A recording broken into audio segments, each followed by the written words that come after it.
ভোজন রসিক বাঙালিদের একটি প্রিয় খাবার হচ্ছে মিষ্টি।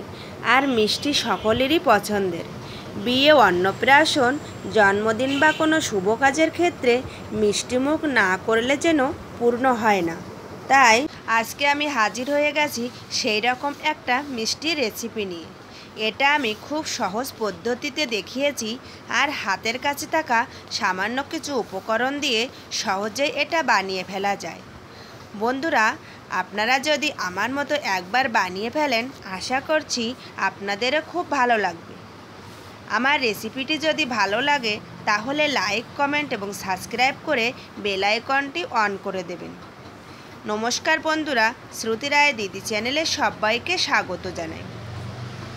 আমি জানি জিলেপি আপনারা অনেকে অনেক রকমভাবে বানিয়েছেন, কিন্তু আজকে আমি পারফেক্টভাবে মুচমুচে জিলেপি বানানো দেখাবো। আর এভাবে বানালে আপনারাও দোকানের মতো জিলেপি বানাতে পারবেন। তো চলুন শুরু করছি। বন্ধুরা, ভিডিওটা যদি ভালো লাগে তাহলে অবশ্যই একটি লাইক ও একটি কমেন্ট করবেন। তাহলে পরবর্তীতে আমি ভিডিওগুলো আরও উৎসাহ নিয়ে বানাতে পারি। একটি লাইক এবং একটি কমেন্টের জন্য আমাদের উৎসাহ আরও অনেক গুণ বেড়ে যায়। তো ভিডিওটা স্ক্রিপ্ট না করে পুরো ভিডিওটা দেখার অনুরোধ রইল আপনাদের কাছে। এবার চলে আসি মূল প্রসেসে। জিলেপি করার জন্য আমি প্রথমে হাঁড়িতে প্রায় 1 হাঁড়ি জল বসিয়ে দেব, জলটা ভালোভাবে গরম করার জন্য। তো জলটা আমার গরম হয়ে গেছে। এবার জিলেপিটা রসে ভিজানোর জন্য এখানে প্রথমে জলের ভিতরে আমি পরিমাণ মতো চিনি দিয়ে জাল করে নেব। যত সময় পর্যন্ত চিনির শিরাটা একটু আঠালো না হয়ে আসে তত সময় এই চিনির শিরাটা এভাবে ভালো করে জাল করে নিতে হবে। এবার চলে আসি জিলেপির খামি বানানোর জন্য। আর এর জন্য লাগছে আমার খাবার সোডা এবং হাইড্রোজ। আমি একটি পাত্রে নিয়ে নিলাম। জিলেপি বানানোর জন্য এই উপাদান দুটোই হচ্ছে মূল উপাদান। আর এখানে আমি ময়দাটা নিয়ে নিয়েছি। পরিমাণ মতো আপনারা ময়দা নিয়ে নেবেন। আমি এখানে প্রায় 8 কেজি মতো ময়দা নিয়ে নিয়েছি। এটা ভালোভাবে হাতের সাহায্যে এভাবে মেখে নেব। আর ওই যে গরম জলটা রেখেছিলাম ওটা দিয়েই এটা এভাবে সুন্দর করে মাখা হচ্ছে।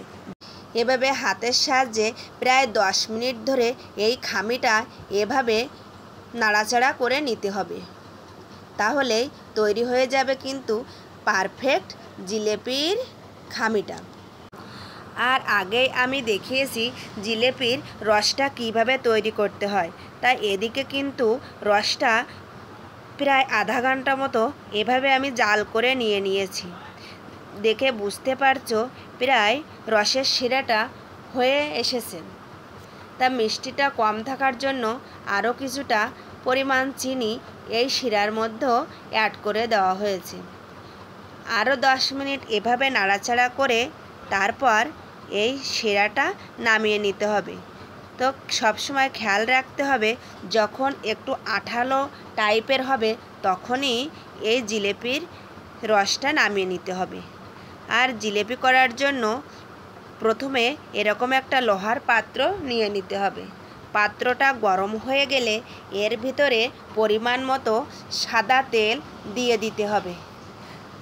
আর এদিকে দেখো চিনির শিরাটা আমি করে রেখেছিলাম, সেই শিরাটা থেকে যে ময়লাটা বের হয়েছে এটা একটা পাত্রে এই ময়লাটা উপর থেকে সেকে তুলে নিতে হবে। তো কতটা পরিষ্কার হয়ে গেছে। এবার খামিতে অ্যাড করছি জাফরং। এই জাফরংটা দেওয়ার ফলে জিলেপিতে একটা সুন্দর কালার আসবে।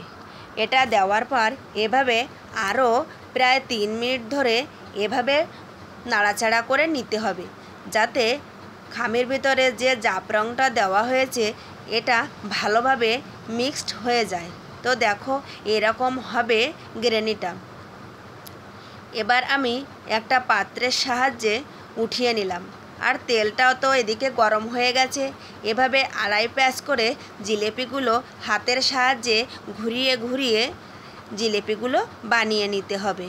দূর দীপবাসিনী, দূর দীপবাসিনী, চিনি তোমারে চিনি, দারুচিনির দেশের তুমি বিদেশিনী গো সুমন্ধ ভাসিনী।